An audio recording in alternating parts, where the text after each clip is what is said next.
दोस्तों, महात्मा बुद्ध कहते थे कि मानव शरीर स्वस्थ का रहस्य है। इसलिए अतीत पर शोक मत करो, भविष्य की चिंता मत करो। बुद्धिमानी तो यही है कि आप ईमानदारी से अपने वर्तमान में जिएं। लेकिन हम में से अधिकांश लोग वर्तमान में जीना ही नहीं चाहते, क्योंकि दरअसल वो जीना ही नहीं चाहते। उन्हें तो बीते हुए कल की चिंता करनी है, आने वाले भविष्य की चिंता करनी है। और यदि आप वर्तमान में जी सकते हैं तो कोशिश करके देख लो, आपका मन और आपका शरीर पूरी तरह से स्वस्थ हो जाएगा। एक बार जब आप वर्तमान में जीने लगते हैं तो ना ही आपके अतीत के बीतने का दुख होता है, ना ही आने वाले भविष्य की कोई चिंता रह जाती है, बल्कि वर्तमान में चलने वाली आपकी सांसें भी आपको वह आनंद देगी जो आज से पहले आपने कभी भी अनुभव नहीं किया होगा। दोस्तों, आज की ये कहानी हमें कुछ ऐसा ज्ञान देने वाली है जिसे पूरा सुन लेने के बाद आप अपने भूतकाल और अपने भविष्य काल को कहीं पीछे छोड़कर वर्तमान में जीना सीख जाएंगे। तो ये कहानी शुरू होती है एक व्यक्ति से। वो व्यक्ति अपने जीवन में बहुत दुखी था, बहुत परेशान था। वह एक पहाड़ की चट्टान पर बैठकर रो रहा था, बिलख रहा था। तभी वहां से एक बौद्ध भिक्षु गुजर रहे थे। उसे रोता देख वह बौद्ध भिक्षु उस व्यक्ति के पास गया और उससे कहने लगा, क्या तुम यहां से कूदकर अपनी जान देने की सोच रहे हो? वो व्यक्ति कहता है, आपने बिल्कुल सही जाना, लेकिन आपको इससे क्या फर्क पड़ता है? यह मेरा जीवन है, मैं इसके साथ जो चाहूं वो करूं। तभी वो बौद्ध भिक्षु उस व्यक्ति से कहता है, तो फिर अभी बैठकर रो क्यों रहे हो? अगर तुम्हें अपनी जान लेनी है तो यहां बैठकर रोने से क्या फायदा? इस बात को सुनकर वह व्यक्ति थोड़ा सा क्रोधित हो जाता है और बौद्ध भिक्षु से कहता है, देखिए महाराज, मैं यहाँ जो करने आया हूँ वो तो करूँगा, लेकिन आपको इसमें दखल अंदाजी करने की कोई जरूरत नहीं है। इतना कहते ही वह व्यक्ति फूट फूट कर रोने लगता है। तभी वो बौद्ध भिक्षु उससे कहते हैं, अच्छा ये बताओ, क्या तुम सब कुछ छोड़कर आए हो या फिर अपने साथ कुछ लाए हो? तभी वो व्यक्ति बौद्ध भिक्षु को जवाब देते हुए कहता है, हे गुरुदेव, मैं सब कुछ छोड़कर आया हूँ। मेरे पास सब कुछ भी नहीं है, ना ही मेरे पास इस वक्त कुछ खाने के लिए बचा है, तो भला मैं जीकर क्या करूंगा? यह सुनकर वह बौद्ध भिक्षु उस व्यक्ति से कहता है, यदि ऐसा है तो तुम अपने सिर पर यह बोझ लिए क्यों ढो रहे हो? बौद्ध भिक्षु की बात सुनकर आदमी थोड़ा सा आश्चर्यचकित हो जाता है और बौद्ध भिक्षु से कहता है, हे गुरुवर, मैं कौन सा बोझ लिए ढो रहा हूँ? मेरे हाथ खाली है और मेरे पास कुछ भी नहीं है। तभी वो बौद्ध भिक्षु कहते हैं, तुम्हारी सांसें भी ठीक से नहीं चल रही है। तुम आए तो हो यहाँ दुनिया छोड़ने और फूट फूट कर रोए भी जा रहे हो। एक खाली इंसान कभी ऐसा नहीं करता जो कंगाल हो चुका है, जिसके पास कुछ ना बचा हो, वो भला क्यों रहेगा? यह सुनकर वो व्यक्ति और भी क्रोधित हो जाता है और बौद्ध भिक्षु से कहता है, आपको इससे क्या मतलब? तभी वो बौद्ध भिक्षु उस व्यक्ति से कहते हैं, क्या तुमने कभी अपने अंदर की ओर झांकने की कोशिश की है? तुम अपने जीवन में कितना बोझ लेकर अपने इन दोनों कंधों पर ढो रहे हो? इन सभी बोझों को कब तक ढोओगे? इन बोझों को यहीं पर उतार दो और थोड़ा सा हल्का हो जाओ। कब तक इन बोझ के तले दबे रहोगे?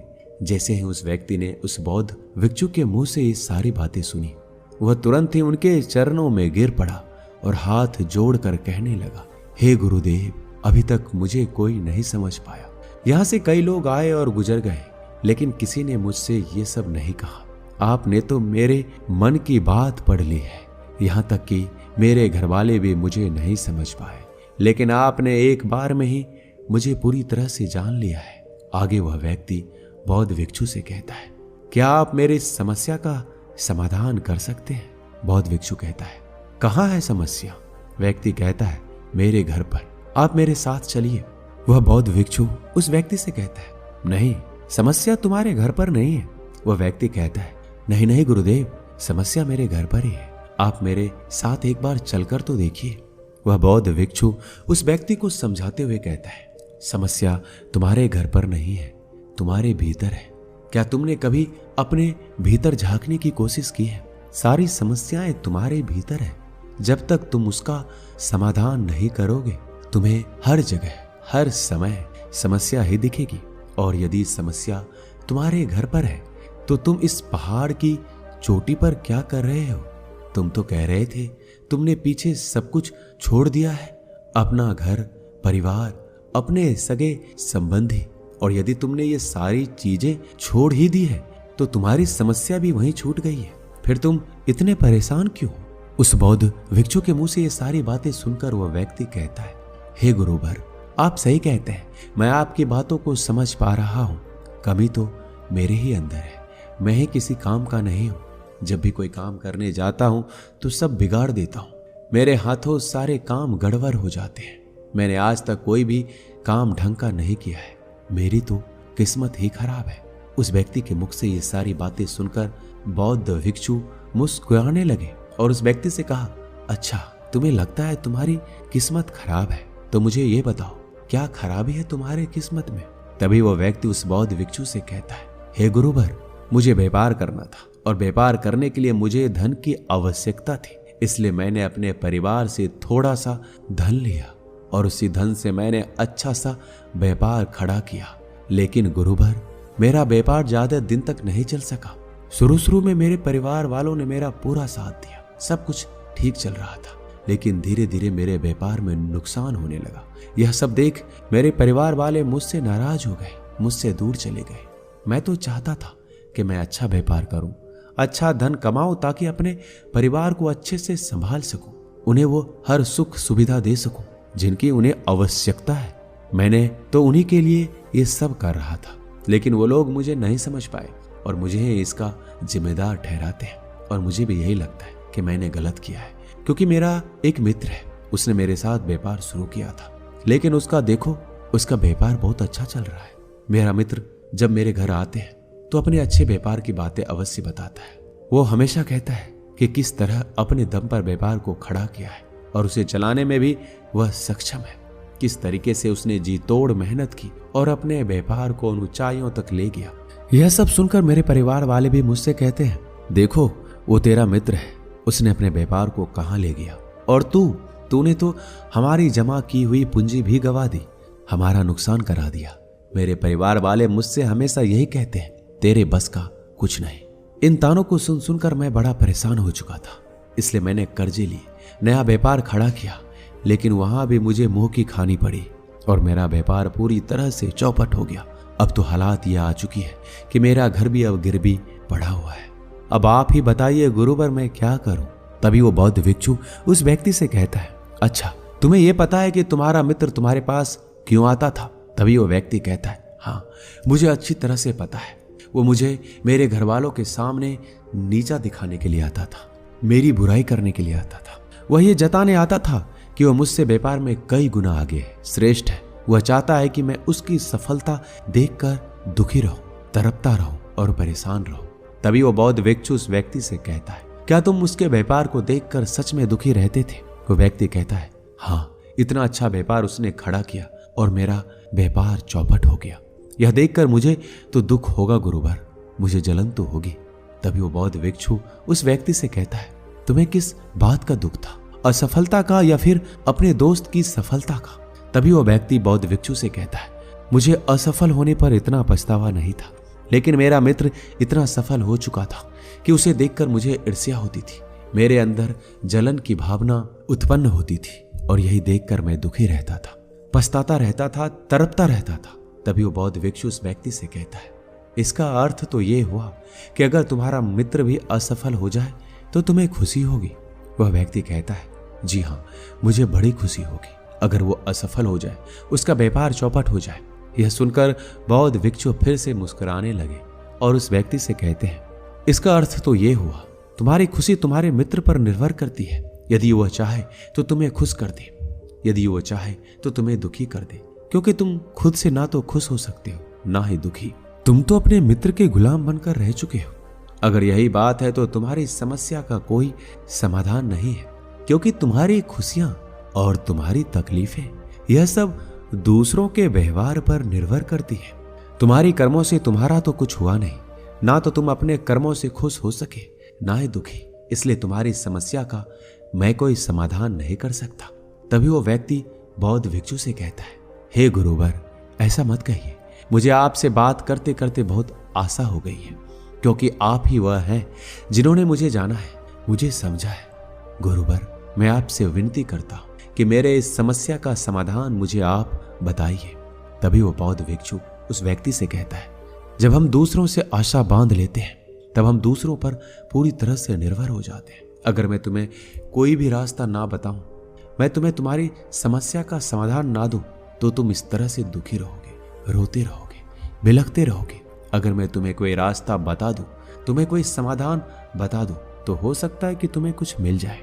लेकिन एक बात हमेशा याद रखना, जो तुम्हारे मित्र घर पर आता है वह तुम्हें बताने के लिए कि किस तरीके से उसने अपने व्यापार में वृद्धि की, किस तरीके से उसने कड़ी मेहनत की, जो तुम्हें दुखी करने आता है।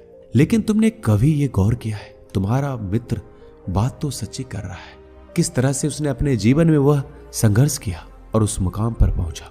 उसने अपने अनुभव की बात तो तुम्हें बताई है। आप चाहो तो उस अनुभव का इस्तेमाल कर सकते हो, या फिर तुम उस अनुभव को व्यर्थ ही जाने दे सकते हो और अपने मन में ईर्ष्या जैसे भाव उत्पन्न कर सकते हो।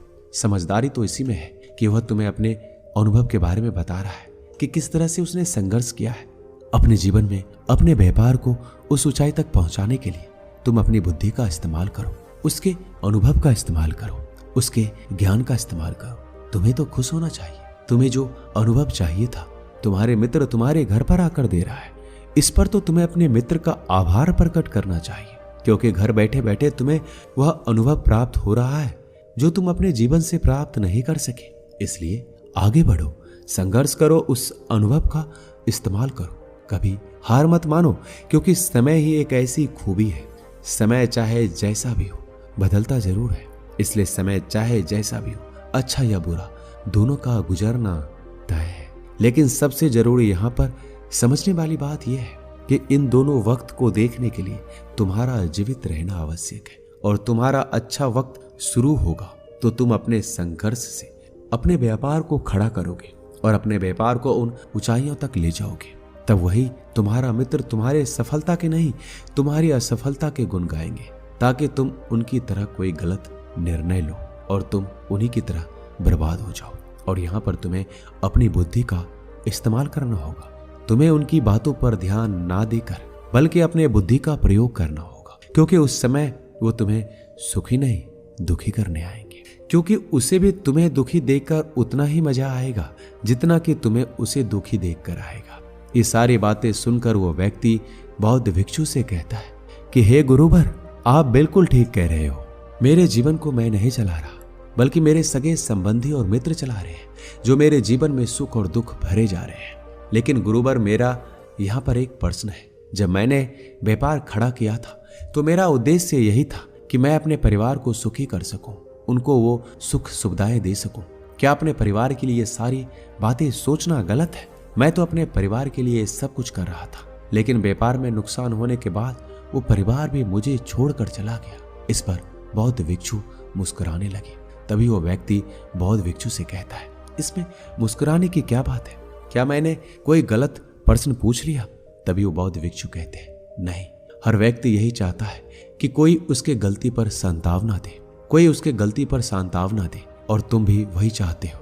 हर कोई यही चाहता है कि जब वह कुछ करे तो उनकी प्रशंसा की जाए, और जब हमें प्रशंसा नहीं मिलती तो हमें भीतर ही भीतर बड़ा दुख होने लगता है। हमारे मन को एक ऐसी ठेस पहुंचती है, और तब हमारे मन में यह भाव उत्पन्न होने लगता है कि इस दुनिया में सभी मतलबी हैं, सभी अपने मतलब के लिए जीते हैं, सभी अपने मतलब के लिए काम करते हैं, और सभी हमारे साथ अपने मतलब के लिए रहते हैं। लेकिन अगर हम किसी को अपना परिवार मानते हैं और उस परिवार के लिए कुछ करना चाहते हैं, तो ऐसा क्यों लगता है कि हम दूसरों के लिए कर रहे हैं? तुम तो अपने लिए कर रहे हो ना। अगर तुम्हें लगे कि तुम दूसरे के लिए कर रहे हो तो तुम जीवन भर दुखी ही रहोगे, और जब तुम्हें लगेगा तुम अपने लिए कर रहे हो, तब तुम्हें एक अजीब सी खुशी प्राप्त होगी, और तुम हमेशा खुश रहोगे। जब तुम अपने कार्यों को बेहतर से और बेहतरीन करने में लगे रहोगे तो तुम्हें किसी की सांत्वना की कोई जरूरत नहीं पड़ेगी। तभी वह व्यक्ति उन बौद्ध भिक्षु से कहता है कि हे गुरुवर, आपकी बात मुझे समझ में आ गई। अब तक मेरी किस्मत दूसरों के हाथ में थी, वो उसमें जैसे रंग चाहे सुख के हो या दुख के भर दिया करते थे। लेकिन अब से मैं अपनी किस्मत अपने हाथ में रखूंगा, फिर चाहे अच्छी हो या खराब। मैं हार नहीं मानूंगा आखिर में वो व्यक्ति बौद्ध भिक्षु से कहता है कि हे गुरुवर, आपकी सारी बातें तो मैं समझ गया, लेकिन क्या आप मुझे कुछ दे सकते हैं जो मेरे जीवन के सबसे बुरे वक्त में मेरा साथ दे सके। यह सुनकर वह बौद्ध भिक्षु उस व्यक्ति को एक छोटा सा बक्सा देते हैं और कहते हैं, यह वस्तु मेरे दिल के बहुत करीब है और तुम इसे अपने बहुत करीब रखना। इस बक्से में एक ऐसा राज है जो तुम्हें बड़े से बड़े दुखों से बाहर निकाल सकता है, बड़ी सी बड़ी विपत्तियों से छुटकारा दिला सकता है। और इसे तुम तब खोलना जब तुम्हें लगे कोई राह नहीं बची है, जब तुम्हें यह लगने लगे कि सब कुछ व्यर्थ है, मैंने जो बातें कही है वो भी व्यर्थ है, यह दुनिया भी व्यर्थ है, यहाँ रहना भी व्यर्थ है। इतना कहकर वह बौद्ध भिक्षु उस बक्से को उस व्यक्ति को थमा देता है और वहां से चला जाता है। वह व्यक्ति उस बक्से को लेकर वापस अपने घर जाता है और एक नया कारोबार शुरू करता है। अब की बार वो कारोबार में हार नहीं मानता और उसका कारोबार बहुत अच्छा चल पड़ता है। उसका कारोबार चलने के कारण उसका परिवार अब उसके साथ आ चुका था। उसके पास जीवन की हर सुख सुविधाएं भी थी। अब ना तो भूतकाल का रोना था, ना ही भविष्य काल की चिंता। अब तो केवल वर्तमान और ज्यादा बेहतर बनने की कोशिश में लगा रहता था। लेकिन समय हमेशा बदलता है। जिस तरह से बुरा समय हमेशा नहीं रहता, ठीक उसी प्रकार अच्छा समय हमेशा नहीं रहता। उस व्यक्ति के जीवन में एक बार फिर से अच्छा समय समाप्त हो चुका था। वह जिस राज्य में रहता था उस राज्य पर पड़ोसी राज्य ने चढ़ाई कर दी। पूरा राज्य तबाह हो गया। उसका व्यापार भी पूरी तरह से तबाह हो गया। वह अपने परिवार के साथ दर दर की ठोकरें खाने लगा। उसे यहाँ से भागना पड़ा, यहाँ तक कि उसके पास खाने पीने के लिए पैसे भी नहीं बचे थे। उसके बच्चे भी अब बीमार पड़ चुके थे, उनके इलाज के लिए भी पैसे नहीं थे। तब उसे एहसास होने लगा यह सब व्यर्थ है, उसका यह जीवन जीना भी व्यर्थ है, यह पूरा संसार व्यर्थ है। जो कुछ भी बातें उस बौद्ध भिक्षु ने कही थी वह सारी बातें व्यर्थ है। आज मेरे पास कुछ नहीं बचा, मेरे पास जीने का कोई मकसद नहीं है। वह व्यक्ति अंदर से पूरी तरह निराश हो चुका था, अंदर से पूरी तरह टूट चुका था। वह व्यक्ति यह सब सोच ही रहा था, तभी उसकी नजर उस बक्से पर पड़ी जो उस बौद्ध भिक्षु ने उसे दिया था। फिर उस व्यक्ति ने उस बक्से को खोला। उस बक्से में एक पर्ची थी जिसमें लिखा था, आपकी नई जिंदगी की शुरुआत कहीं से भी हो सकती है। आपके पास सोने का सिक्का ना हो, लेकिन आपके पास वो हिम्मत तो है, कुछ ना कुछ आप अवश्य कर लेंगे।